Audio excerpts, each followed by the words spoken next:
Welcome back to the show.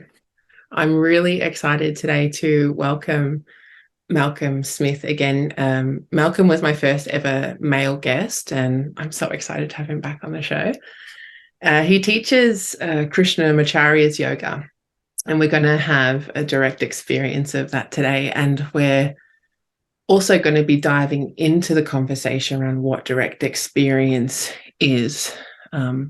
Malcolm has this way of communicating the profundity of the ordinary with compassionate curiosity and true sense of wonder. And we're going to be diving deeper into the conversation we had in season 2, episode 3, if you want to check that out. And we're going to go deeper with direct experience right now. And Malcolm's going to come on and guide us in an experience. I'm going to hand it straight over to you. Great. Thanks for having me. It's so good to Yeah, be back. thank you. And so for anyone listening, wherever you are, if you're driving, make sure not to close your eyes. If you're sitting on a chair, you can close your eyes if you want to.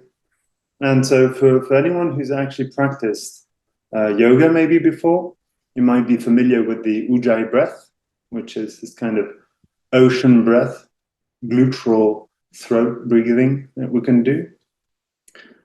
If you're not familiar with it, just imagine that you have to clean your glasses, okay? And you want to put some steam on them. But try and do it with your mouth shut and just allow the exhale to come through your nose. So it just brings a bit of a raspy exhale with a slight sound, slight vibration in the throat. So just try experimenting first with this exhale, and then try to duplicate or imitate that sound, that movement in the throat on the inhale.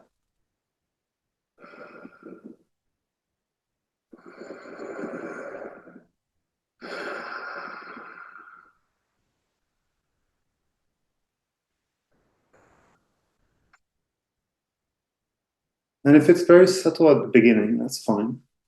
And it doesn't have to be very loud. You'll get used to it. The more you practice it, it'll become a bit more normal.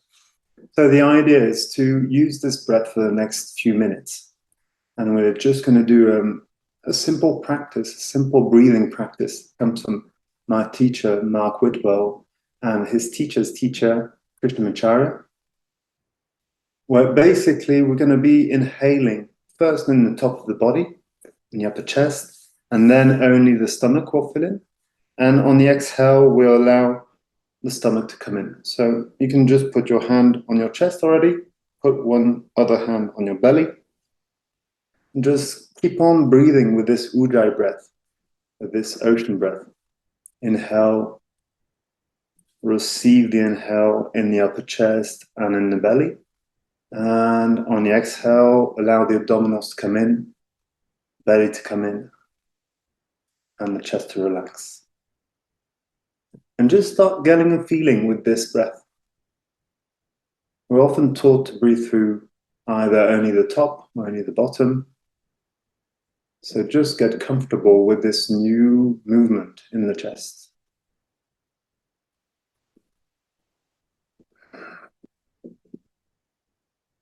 At the beginning, if the breath is not very long, it'll be normal that you won't dissociate on the inhale, the upper chest and the lower abdominals.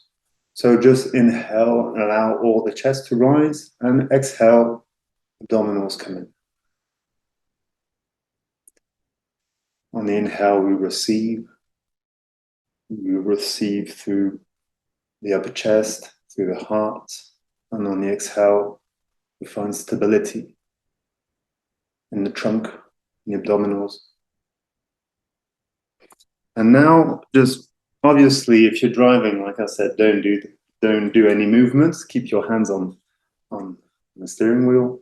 But if you're not, if you're actually on your chair, just you can let go of your hands. Allow them to drop. Allow all the front of your body to open like a flower. The front of your legs, your hips, Relax your buttocks. Allow the stomach to come out completely. Allow it really to stick out. Allow the chest to expand, to relax, to open. Allow your throat to open to soften. Now come relaxing the whole of the face, the jaw,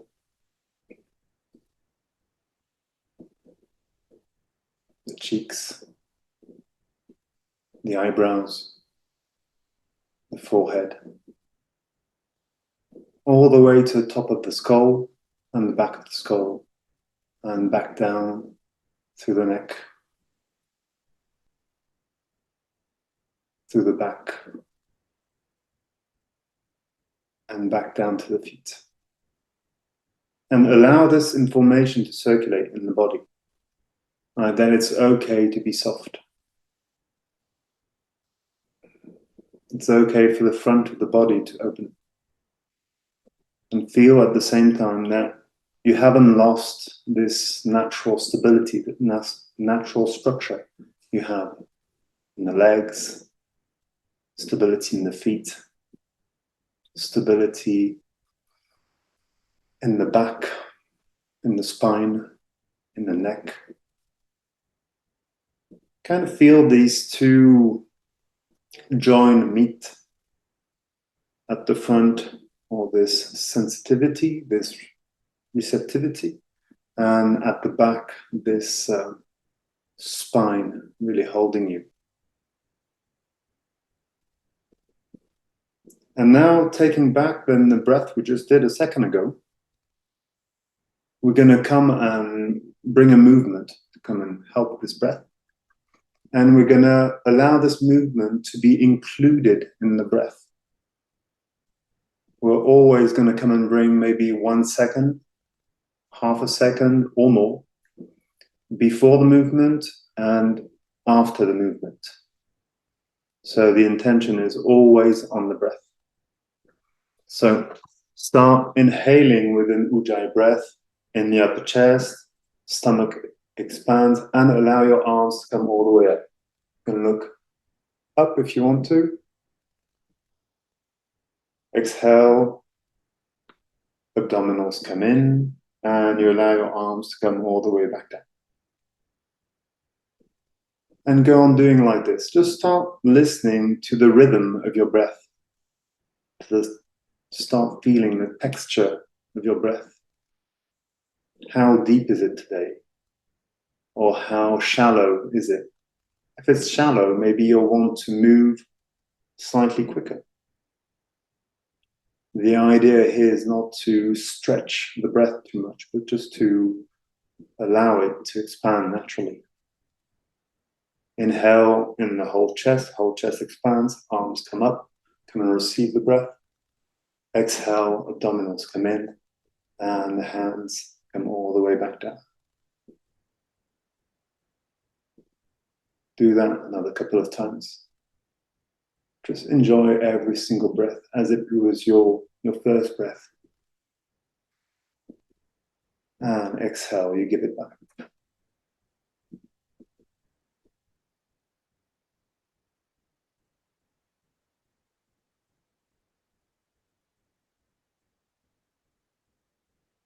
And on the next exhale, bring your hands in front of the heart.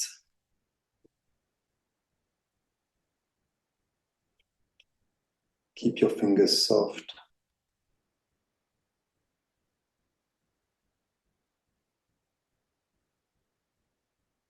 Relax the jaw, the belly, the chest, throat. Take a few minutes, a few seconds in stillness, just to allow the body to digest, to adapt.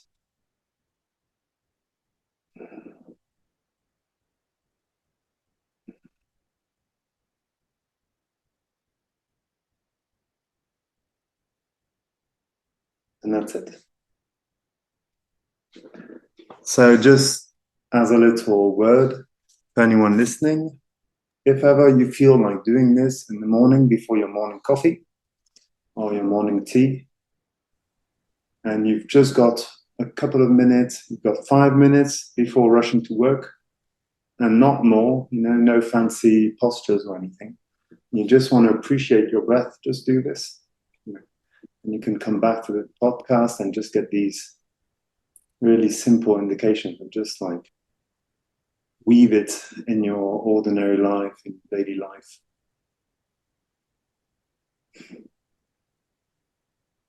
I wish I had more words because I know we're supposed to have a conversation now, but there's nothing ordinary about that. But it's ordinary at the same time. Yeah. It's wonderful, but ordinary. It's been a long time since I've unrolled a mat to do yoga in that way. But so much of what we're about to explore through the conversation really was so present for me in that experience, that direct experience. And, we think things are ordinary and simple, but that's where it is. And I'd love to know if you're listening or watching this podcast, and you actually did stop to do it, because I know some people don't want to stop and participate. So I want to, acknowledge that too. If that was your experience, why didn't you? Maybe if you're driving a car, or what did you receive from that? I'd really love to know. Direct experience, Malcolm. We're going to be diving into it today.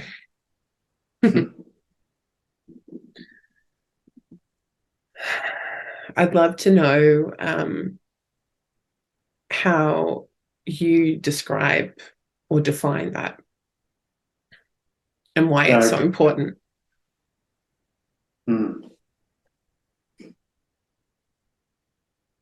There's a lot to unpack there, definitely. Why is direct experience important? Well, first of all, because our life is very individual. Okay, a very individual experience of this life. Even if a lot of things are common to us all, even if some truths are universal, it's an individual experience of it. And an individual experience cannot be duplicated. It can be pointed to, maybe, by some teachers. It can be suggested, but it will never be the same. So direct experience is not a duplication. It's not a reaction. It's not something that you can imitate, that you can do like your teacher, like your guru, because it's unique. It's never been done before, because your body has never been done before. The person that you are, the life that you have, has never been done before.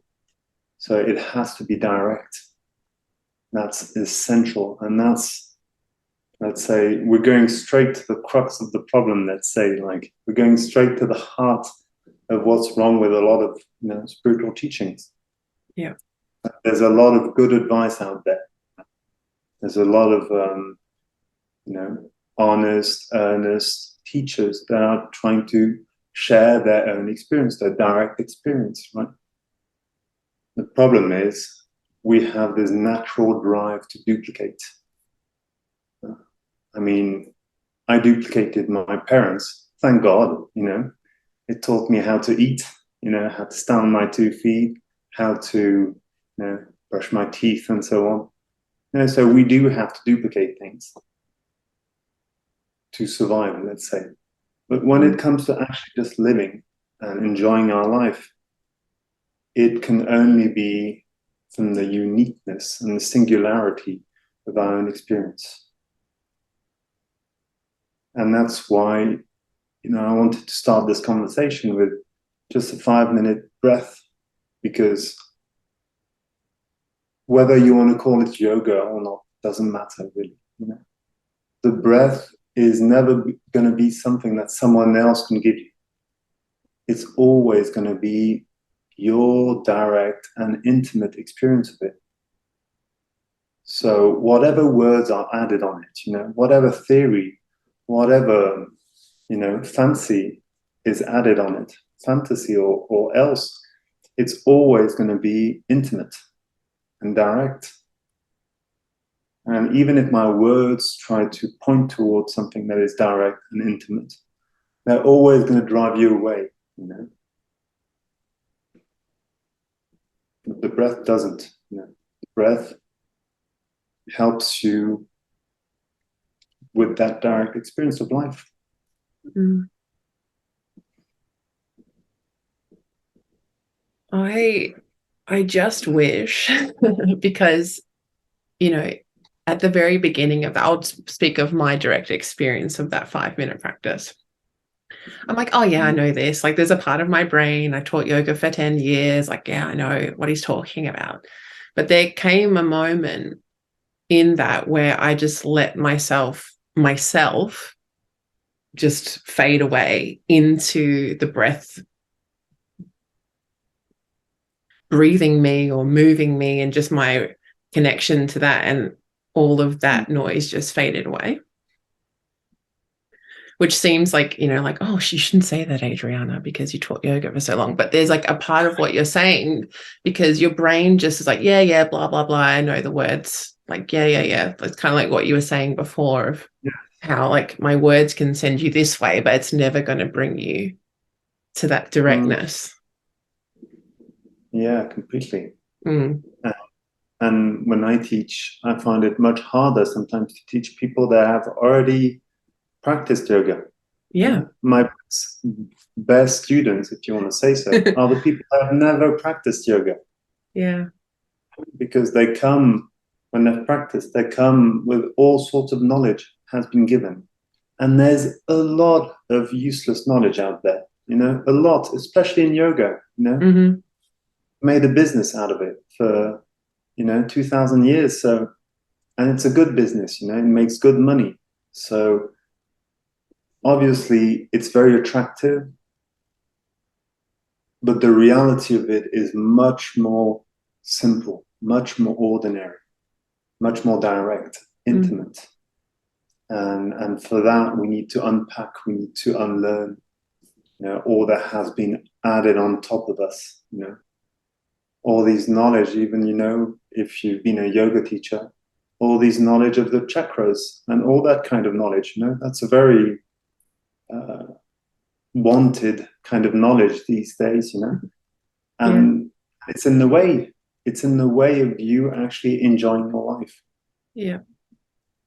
It's interesting too, because it's been over a year since we last spoke, and from afar, I've really witnessed you going on this like distillation on this path, like, because that's the word I would use. You've just like I love that word. honed in and just like what's the essence of what I am trying to do, like that I'm connected to, that I'm devoted to as a human being in service to other human beings, right?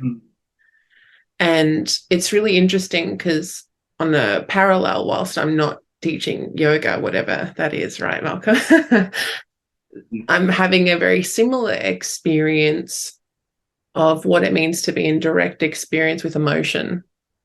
So a lot of what you're talking about too, and I just wanted to contextualize it that way, because it's not about the yoga aspect. For anyone listening, it's like, oh, this isn't a topic for me. It really, truly is a topic for everyone. Yeah. Yeah. I kind of want to like rewind it a little bit and sort of see if there's anything you want to share about this distillation process you've been on for the last year. And because this was very much it was in the background of what you were talking about but it's sort of become more to the forefront, and really more the focus on the individual has really come forward for you. So I'd love for you to share anything that feels, there to be expressed in this moment about that. Sure. Well, it's true that like we started to get to know each other when I started my Instagram account, which was called Home to the Ordinary, right? Which is funny because now that I look at it, it is funny that that theme of the ordinary was already so present, you know. I think it's always been a word that's intrigued me. You know, when I used to listen to spiritual teachers, so-called spiritual teachers, they would always say something like, but you know, I'm just ordinary. I'm just an ordinary man or woman. I never got it. I was like, how the hell can they be ordinary? They're on this stage, you know, they've got all these followers, they've got about 20 books. That is not ordinary, you know? For me, like, how the hell can you be ordinary? And they would always repeat, whatever my teacher was, they would all at some point say, I am just ordinary. I'm like, am I missing something? You know, because like I'm paying a lot of money to see this person. You know, I don't pay a lot of money to go and see the postman, you know, or the woman at the bakery or anything else, you know, because these people are all as ordinary as these spiritual teachers. Right? The thing is, I've always wanted to really go down to the bottom of that word, let's say, of the ordinary, to understand why the hell they're talking about that. And what this word brings forth in a way is, like you said, a distillation. That's a beautiful word, you know, really finding a single pointed axe in your life. And the ordinary often is, you know, confused for something that is bland, something that is just, you know, like normal. Right? But the ordinary is not normal, it doesn't have any norms, right? The universe is ordinary. A great oak tree is ordinary. The tiny microcells duplicating in miraculous ways are ordinary. Mm-hmm. But not only that, you know, your life is ordinary. The coffee you drink in the morning is ordinary. The breath you take is ordinary. Everything you do is ordinary. So if you go from that statement, you realize that, in fact, there is nothing to get to, right? Because everything is this latent ordinariness already. Right? Anything else is just knowledge added on top. Right? And so we got to know each other two years ago. And I'm pretty sure you saw that, like in the way I wrote things on Instagram has changed a lot. A lot. And I would just, a lot. I know. And the thing is that it's actually touching on another subject we want to get on. It's about getting to know what to teach and what not to teach, right? Because anything that I felt was true, and I probably, if I read those posts, I can still see the truth in it. I would feel like I would have to put it out there. Like anything, regarding relationships, regarding emotions, regarding life, regarding this, regarding that, I would have to put it out there. I would have to put my insight out there so that people can have it and maybe, you know, have that same insight and, you know, get past that. Yeah. You see, which is, you know, a very innocent way of thinking if you look at it. But at that moment, I didn't realize also the harm that it was causing, you see? Because my insight is not someone else's insight. My body is not someone else's body. My life is not someone else's life. Mhm. And so to realize that more and more, the more I started teaching yoga, um, it's mainly the teaching of yoga that's really helped me distill the things I talk about, let's say. I've realized that people don't want to know anything, any of my insights. It's not important. Even I couldn't care less of my insights now. It doesn't matter. Who cares? Who cares? So what people want is, they want support. They want love. They want to be cared for. They want to Mm, enjoy their breath. They want to have a good life. They want to feel the sun on their skin. They want to, enjoy the natural things of this beautiful world. Right? That's what they want to enjoy. And they want to also step out of this whole, life is a problem oh yes, kind of, narrative. let's say, mentality Mm, or way of mm, seeing things. mhm, You see. So mm. how can I assist them in doing that? Or how can I assist that singular person, that single person in doing that? Yeah, And it's definitely not in telling her what to do, you see? I think that's a topic that through my direct experience and working with like feminine energetic is like can't tell it what to do, can't tell life force energy what to do. It just does it inherently and will do it anyway. Mm. Whether you want to get into mental gymnastics with it or not, it'll happen anyway. Mhm. Yeah, I think women have well, I don't like putting people like in kind of Mm-hmm. gender, you know, boxes. But in my own experience, I found that women have more of a natural capacity to allow people to find their own direction on their own way. It's a Yeah. very male imposition often, to try and like tell people what to do. Well, you look at all the spiritual teachers and they're mostly men, so Yeah, definitely, but definitely. yeah, it's interesting. It's very interesting. And I liked how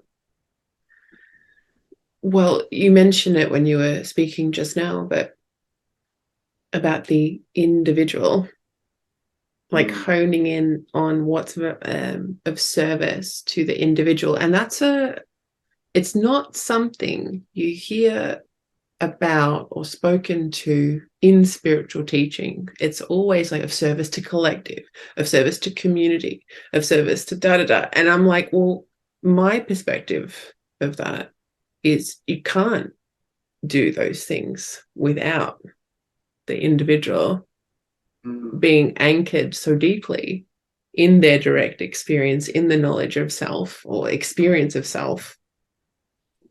And it's something I yeah. think we could get into a little bit more because I don't hear these conversations very much, Malcolm. Mm. Oh, so good to hear. Yes. Mm, yes. And for one, I've spent a lot of time, as you've seen, talking about very non-dual subjects, Mm, a lot of appeal to talking about non-duality, talking about the fact that there is no one here, you know, yeah, and there is some truth in it, obviously, otherwise it wouldn't be here. There's always some truth in it, but again, it comes out not as direct experience, but as teaching, as theory, as something to duplicate. And the individual will only use it as something to duplicate. can you So say more obviously, on that? yeah, so obviously, non-duality of life, the fact that we are absolutely inseparable from the trees. from the air that we breathe, from the waters, from the sun, from everything that's around us, from any ordinary condition and beyond. We are inseparable from it, you know? This is a scientific fact. And this is what my teacher also teaches. And this is just a fact. It's not something to be, sought after or something to look forward to. You know, it's not some kind of non-dual concept that is out there floating in the, in ether, where you need to get to a point where you don't exist, you know. I spend a lot of my years trying to not exist, you know. Mm. How bloody tiring, you know. It's so tiring to try not to be who you are, you know. It's so tiring. It's painful So too. yes, oh It's my God. painful. Yeah. But it all comes through the same movement of not wanting to be ordinary, you know. It all comes out of this same movement. And because the ordinary for us is related to something painful or not enough or Yeah. something that we're just going to disappear in the mass, you know. Yeah. It's And some so sorry, go. no, no, you can Um, go. I feel like that stems into the mythology that we have that human beings don't belong here, which is again the opposite. But like I look at all of the stories and the flaws and the sin of humans is just like it's so inherent in the stories that we tell ourselves. So I see why people are drawn to the non-dual teachings, but there's this conflict of like non-dual, I myself, it's like this push-pull of Yes. pain between these two things of like the narrative and the myths that we've inherited as human beings and the reality that we're all one. Yes. Yes. And we're trying to constantly get an experience of non-duality, an experience of oneness, right? Mm. But if there was actual non-duality, who would they be to experience that, you know? So what I mean by all this, non-dual topics that we go into is just a byproduct of allowing our individuality, our singularity to flourish, to flower, right? To actually come and honor this individual, this individual body, this guy called Malcolm that I am, is to actually honor just like the flaws, the mistakes, the clumsiness, just the total humanness that we are, everything in all its ordinariness, to really just, well, we don't actually have to do anything. It's already there, So it's already there, and just it being there and us not trying to change it or improve it or get it to become some kind of new version of it, some kind of new non-dual version of it, or whatever whatever the promise is. Allowing that to, just rest in its own form, to allowing ourselves to rest in our own form. And there's just as a quick bracket, there's this beautiful shloka in the Yoga Sutras that said Tada Drashtu Swarupe Avastanam. And it means, and then the seer, the one that experiences, can rest in his own form. It doesn't say what form it is. We don't need to know. It doesn't matter. It doesn't matter. We can just rest in our own form. Right?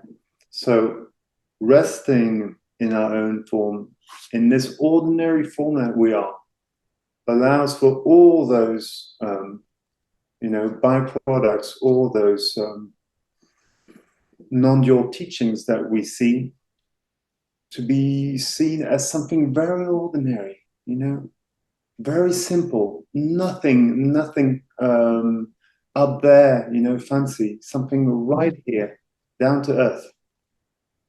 Yeah. But the thing is, often these teachings are like an escape from our individuality. You see? Yeah. Yeah. But if you look at like yoga teachers, sorry, not yoga teachers. I mean, if you look at spiritual teachers, often what we enjoy with them, and one of the reasons why we're so attracted to them, is that they emanate such a singularity, right? Is that they are so okay with being the individual that they are. You look at all sorts of guys, even like the big guys like Sadhguru and everything that everybody watches. I can see Yeah. millions of views on that. Yeah. Why do people like him? Because he's actually unapologetically himself in a way. The only problem, he puts himself on the stage, and that makes people think that he's more than ordinary. So that's the whole, Yeah. whole thing happening again. But he is ordinary, and people love to see that because they see the potential in them. They're like, oh yes, But the thing that then as being ordinary, seeing that we realize that it's all just this very simple matter, direct matter, then obviously there's this idea that we need to share these concepts, that we need to teach, that we need to tell people how to be, or what to do, and so on. So that's the danger, in a sense. Yeah. That's the main danger, and that's where we need to basically learn what not to teach, in a sense, what not to say. Yeah, that is probably one of the big, like, I've been teaching in some way, shape, or form for a number of years now. And it's always about what can I cut out, what can be left out to get to the best question, the clearest word, the thing that's going to bring the person closest to themselves. And that takes so much time. It's taking me a lot of time. I'm still figuring it out. I think I'm always going to be figuring out as my experience continues to inform that.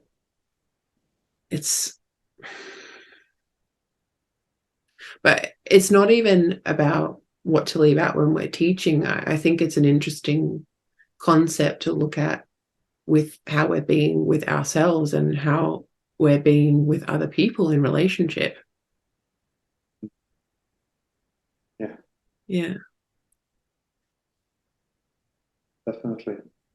Mm. Yeah, and the teaching is first of all a relationship. This is the heart of it. My teacher says that this is the heart of yoga. The heart of yoga is the teacher-student relationship. And this, in a sense, the fact that the teacher genuinely cares for the student, not in a disempowering way, where he tries to just add knowledge on top of him, on top of his ordinary life, but actually genuinely cares for that person and wants the best for them. Yeah. And in that way will like help them flourish, give them enough space to flourish, enough support to flourish. That's the heart of it, you see. That's truly the heart of it. And this is something that requires for us as a teacher to be in the background in some way. You see, and that's something that often people want when they become teachers. Often when you become a yoga teacher, you enjoy the attention. Yeah. You enjoy being in the center of the show and everything. So it requires a lot of subtle adjustments for that practice, or for that experience to be really for that person in front of you, for that individual in front of you, that they enjoy their life, that they enjoy their yoga. It's not about you, it's not about the best teaching you can give, or it's not about the best words you can have, but it's about like how is that person responding to it, and how can I adjust so Mm. that that person can truly um, see what I'm talking about in her own experience, his own Yeah. experience. It's interesting though, the patterns that come up for people when they step into teaching, like there's a wound of not being seen that comes up so much. Mm, um, that usually brings them forward into the need of being seen. And some people are aware or not aware of that pattern, get mm, stuck in that place. Others see it and start to evolve through it because it really does become about that. And when you mentioned the genuine care that teachers have for their students, it's an interesting relationship dynamic because of the world we live in. There's things are mm, commodified, power is abused. There's like a lot of interesting and important things to be able to discern too, when it comes to that relationship. And mm, I think unless you've experienced both sides of the coin, let's say, of what it's like to be in a relationship with a teacher that doesn't have your truest interest at heart, um, and one that does, it's a very I don't know. I've learned a lot, let's say, from the relationships I've had in that aspect. mm.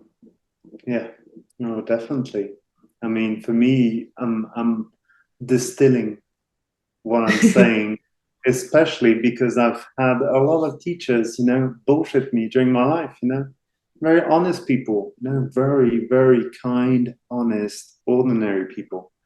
But they were all stuck in that same, way of teaching, that same disempowering way of like teaching, telling people what life is about.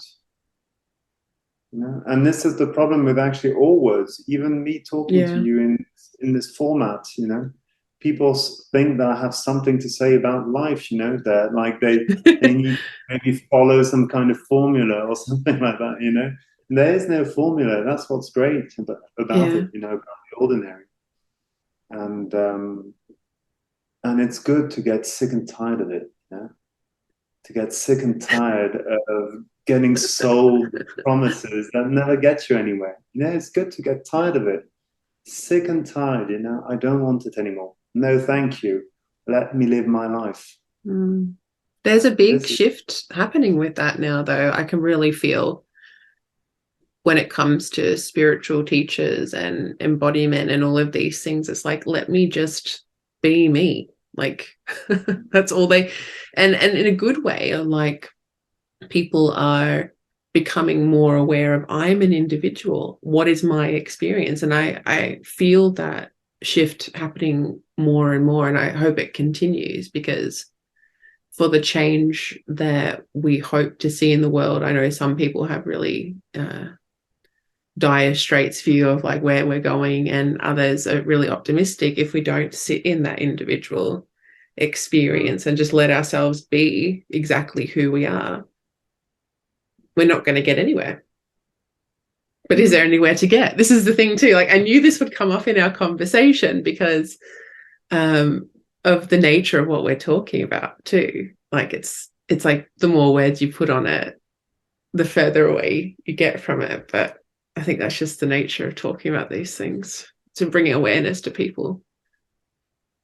well, I think the promise of a future place is the hope that one day you won't be ordinary. One day you won't be what you are.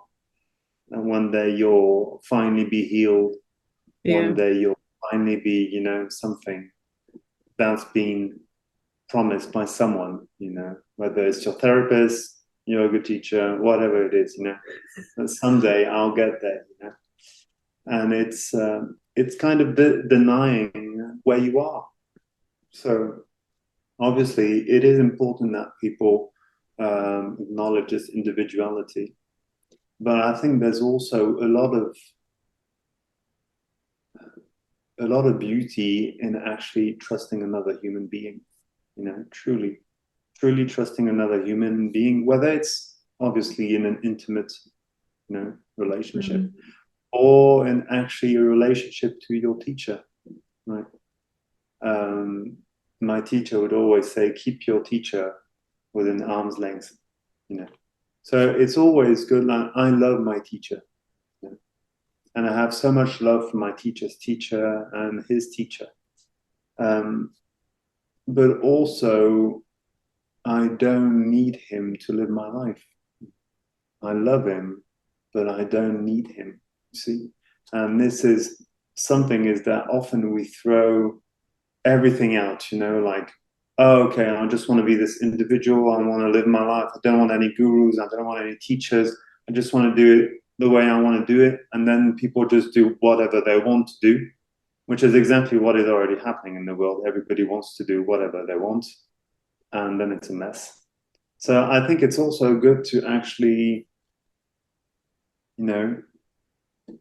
have some love and affection for someone that cares for you, someone that gives you space, someone that is actually maybe giving you tools to flourish, to grow where you are. So yeah, I think it's a fine line, that we need to step on with intelligence, and it's something we're not really used to as Westerners, let's say, it's either all or nothing, we're not really used to. Yeah. You made a good point, because there's a huge distortion around love, but you made a good point of like, I love you, but I don't need you. And I think that's something that I'm 36. It's still something that I'm understanding and trying to, and I'll keep learning about. But the idea that those two things aren't connected but in our world, they're so intertwined. Yes. Yes. And that's where all the relationship problems come in. And that's why also, if you want to become a relationship coach, you can make big money, because people want to fix that, because there's a lot of friction there. So much friction, because we want to find an arrangement where we still feel needed, where we can still need the other and still feel loved and loved. In my experience, love, I know this is a very big loaded word, and it's quite tricky talking about it, but in my experience, love is actually just allowing yourself to be the way you are without having any clue of the way you're supposed to be. Just allowing yourself to be the way you are without having any idea, any outside or inner idea of how you're supposed to be. And naturally, you want to care for another person, because you've kind of ended this manipulation of your experience. You're okay with being the way you are without any other solution, added on it. And therefore, you want to allow that to happen to the person that's the closest to you. Maybe it's your family or your intimate partner. And so naturally it grows, obviously. In my experience, it takes time, to allow that to, seep into your daily life. But yeah, it starts first in our own embodiment, let's say. Yes. I don't think I've heard a better definition of that, Malcolm. Honestly. I'm not joking. It immediately made me think about the small children I know in my life. And they they just embody that definition. Yes. Truly.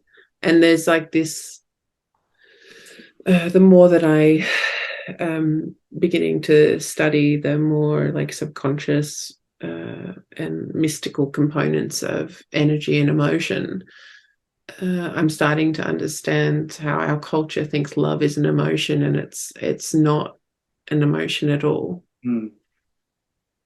Mm.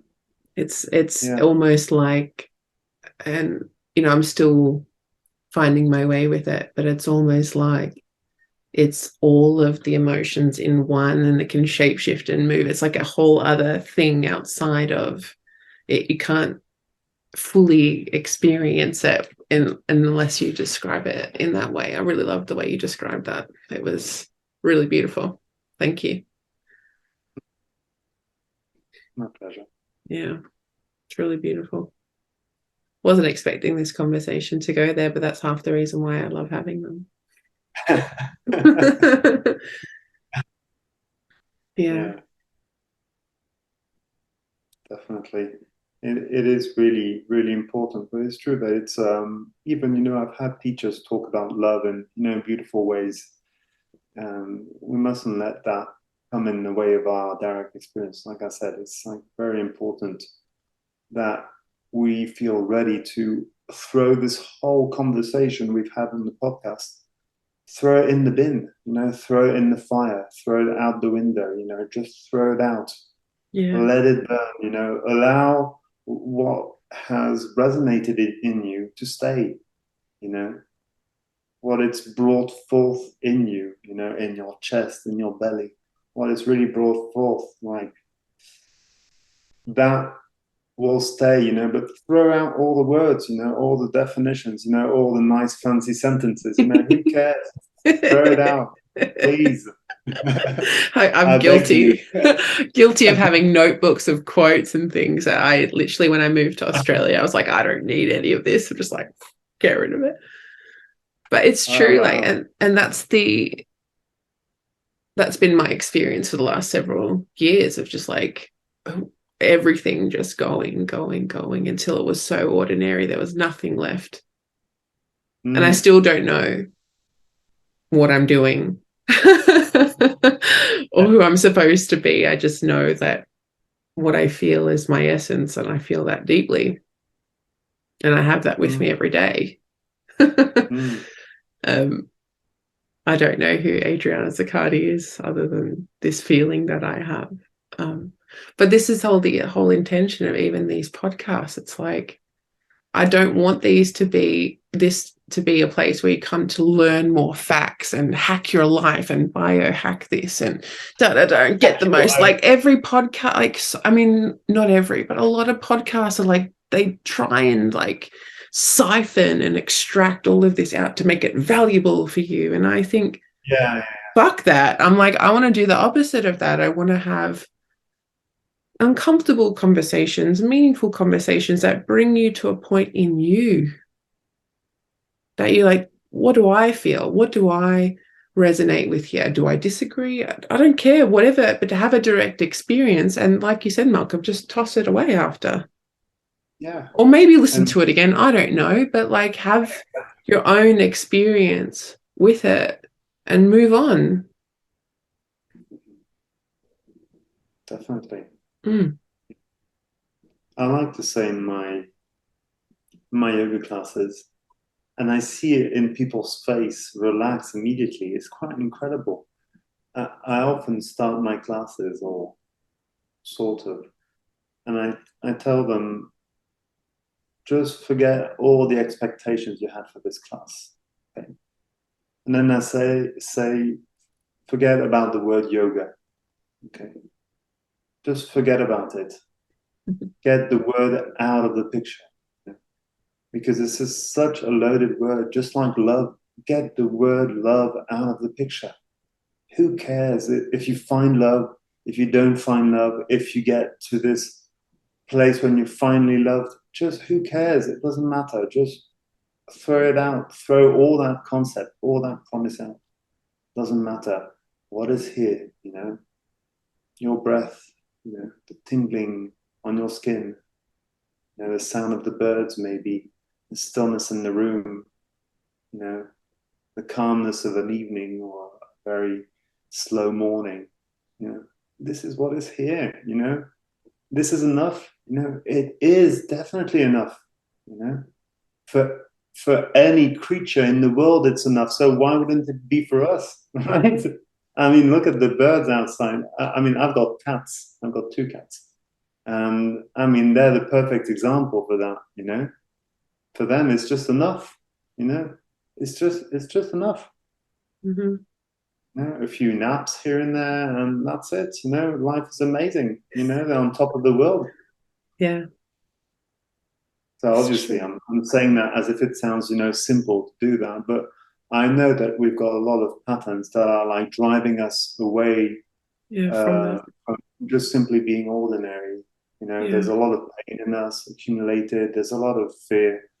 All that, I'm not denying any of it. Mm. It is here. It is. What I'm saying is not something to bypass all of that pain. Quite on the contrary. Is Yeah. sitting or living with what is here. Not trying to find the next magic pill, whether it be yoga. Yoga is not a magic pill. I don't have the solution. It's not a magic pill. No. There's nothing interesting in the magic pill. Magic pill fades away and then you're back with the same shit. So find something, whatever it is, dancing, breathing, moving, whatever works for you that actually allows you to stop wanting to be something else than what you are. Yeah. There's a lot of there's so much I know from my own experience, which is all I can really speak of. There was just so much fear and pain to get to a point where that was enough.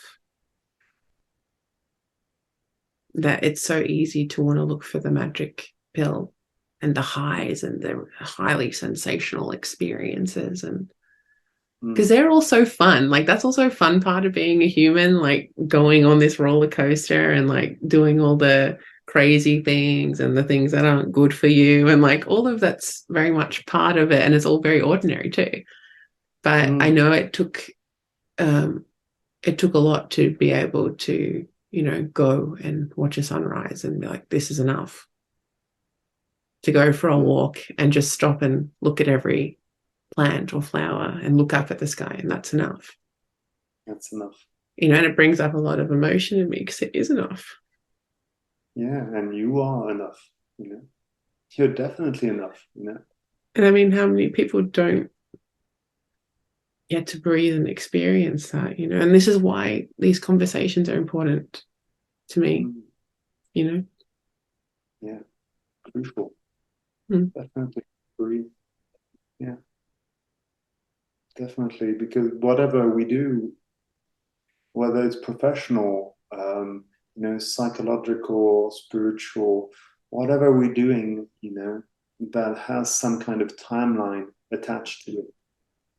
And let's be honest, everything has a timeline Yeah. attached to it in its world. Everything, you see. Mm.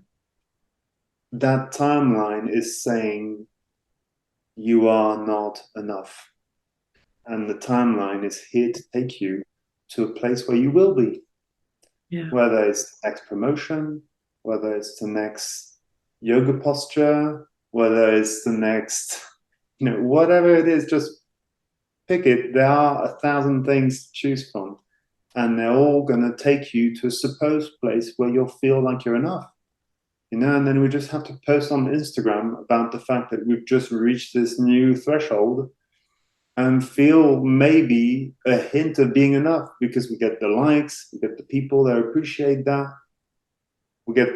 We kind of fool ourselves for a few seconds that we're actually arrived there, and then it's all the way back down again, back down the roller coaster, you Mm. see, and constantly thinking, when am I going to arrive? When am I going to get there?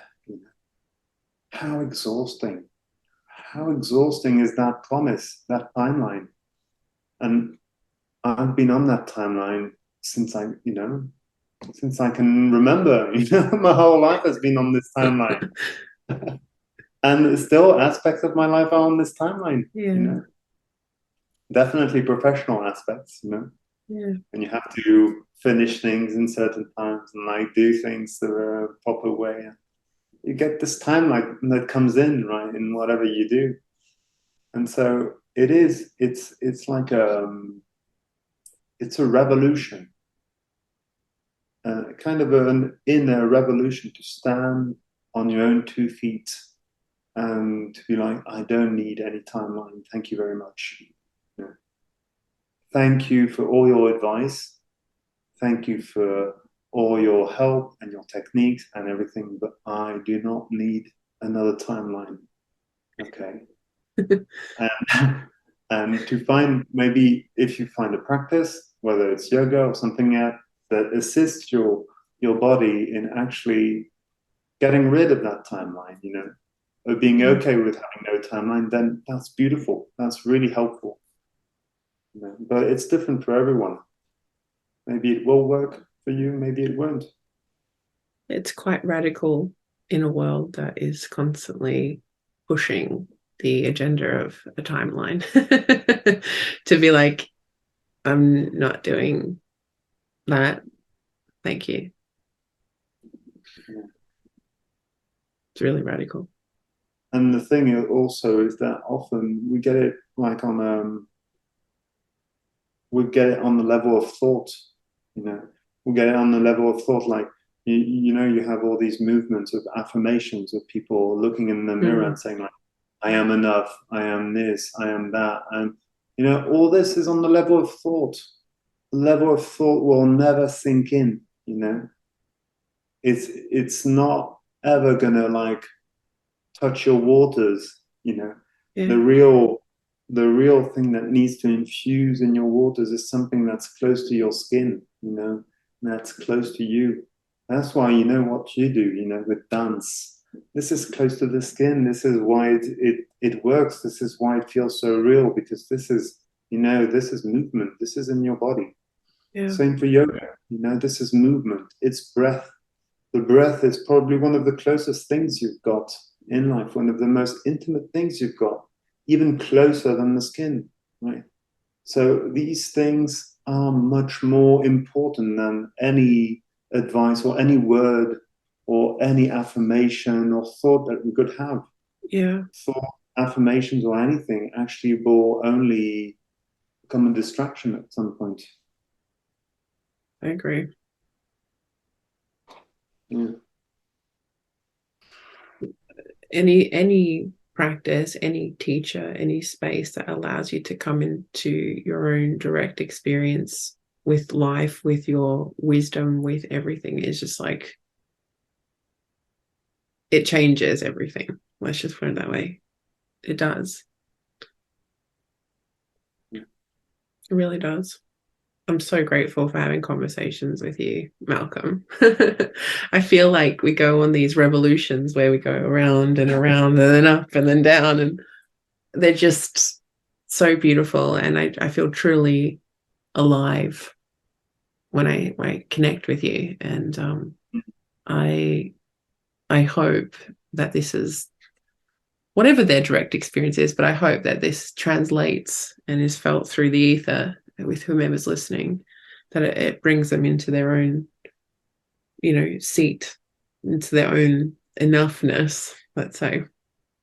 Yeah. I truly feel like that when I speak to you. Oh. Hmm.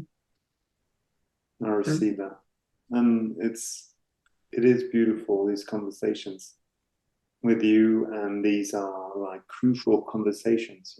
These are really important conversations that we need to have. It's really important.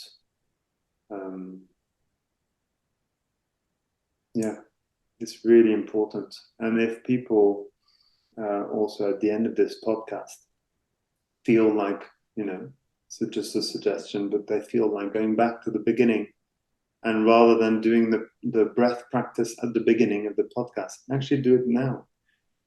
Help you digest what's been said, or help you actually throw out what's been said. I was going to say, would you like? I feel this desire to invite you to do something like that again to close the Okay, Cool. yeah. To Oh, finish up. Would you like to? I'd love to, yeah. Yeah, Yeah, definitely. Okay, let's do that. let's do it.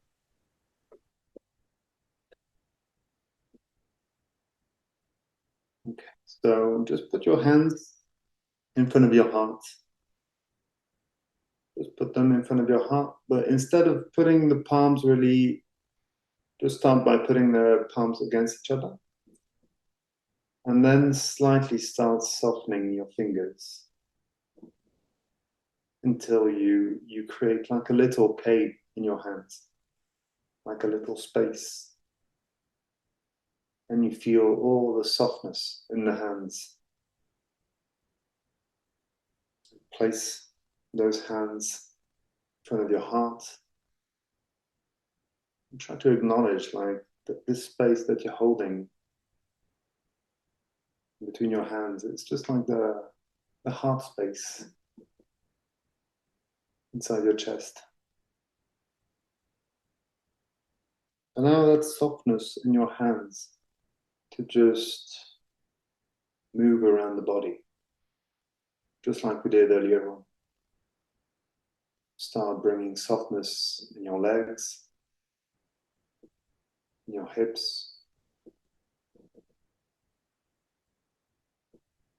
in your buttocks. Start allowing the stomach to come out completely. Relax the chest.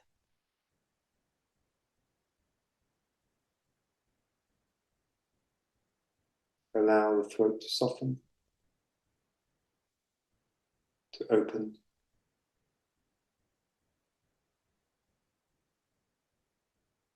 And relax the rest of the face, the forehead, the eyebrows, the jaw,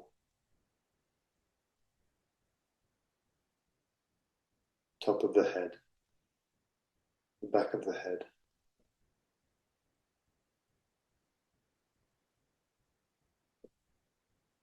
And just, you can tilt your head very slightly as if the head was acknowledging the heart, the seat of the heart.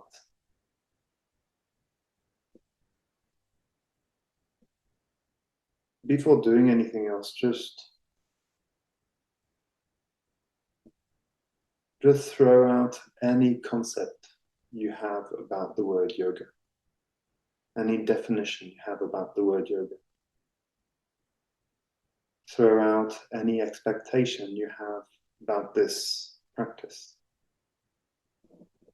Forget about anything you think you're supposed to feel or not feel. Allow yourself to not know, to be soft, to open.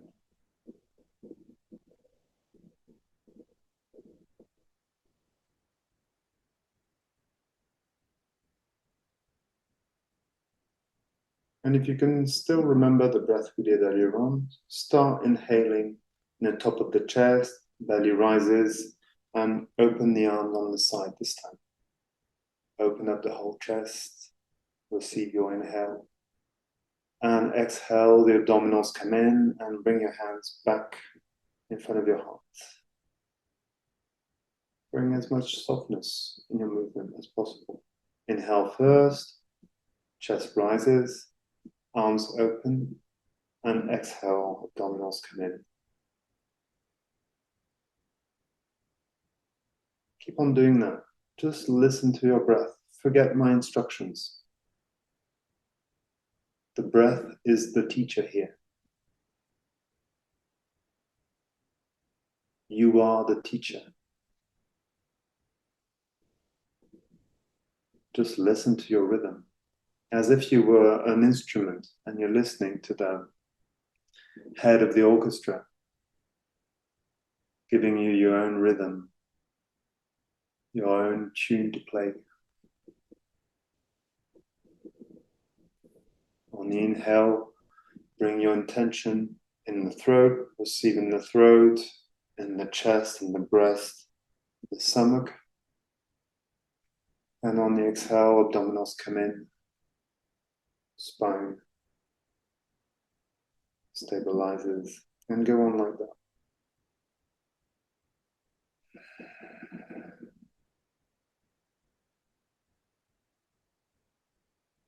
And bring your hands back in front of your heart. Stay here. Relax the stomach, the chest, the jaw.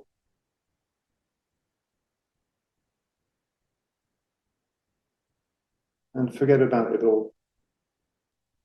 Forget about the movements you just did. Forget about the breath. Don't have to do anything. Don't have to change anything. Don't have to improve anything. Don't have to know anything.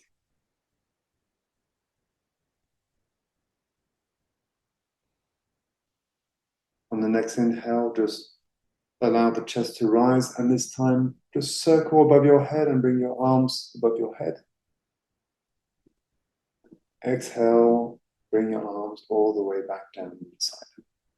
Keep just doing that for a few more breaths. Inhale first, and then the arms come all the way up. Exhale first, and the movement just follows. Allow your movement to be included in the breath. Keep your attention on the breath.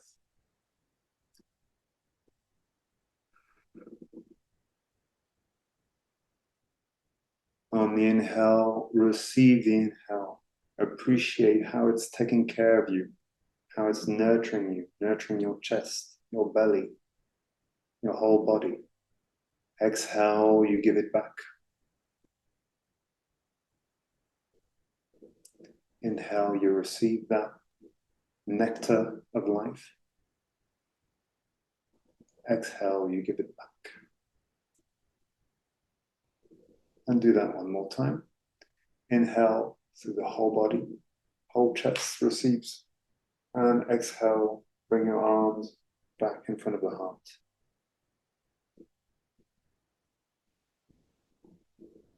Relax the stomach,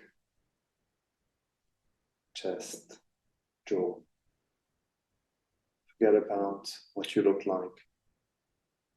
Forget about how you're supposed to be. Forget about what you're supposed to do. Doesn't matter. You're already fine. Got nothing to change, nothing to prove, nothing to become.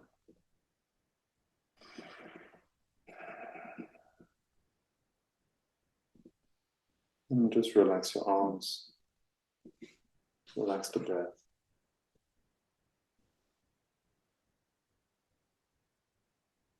And that's it. And that's it, guys. End of the episode.